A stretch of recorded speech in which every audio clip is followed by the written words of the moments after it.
Hello नमस्कार, श्री स्वामी समर्थ. तर मी आली होती माझ्या सासरी. हे माझ्या सासरचं देवघर आहे, ते घट बसवलेलं आहे आणि आईंची इथे ओटी भरण्याची तयारी चालू आहे. तर आईंनी ओटीचं सर्व सामान आणलेलं होतं. आम्ही गेल्याच्या नंतर आम्हाला घरच्या देवीची ओटी भरायची होती आणि गावातल्या मंदिरात जाऊन देवीचीही ओटी भरायची होती. तर इथे बघा आईंनी मस्त असं नऊवारी पातळ आणलेलं होतं मोरपंखी कलरचं.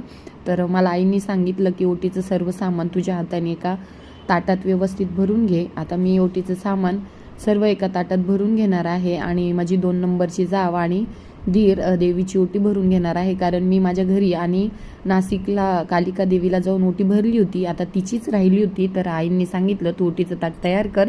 तोपर्यंत जाऊबाई स्वयंपाक करत होती. तर आई आणि मी इथे ओटीचे सामान एकत्र करून ओटीचं सर्व सामान घरूनच तयार करून नेणार आहे, कारण गावात खूप गर्दी असते.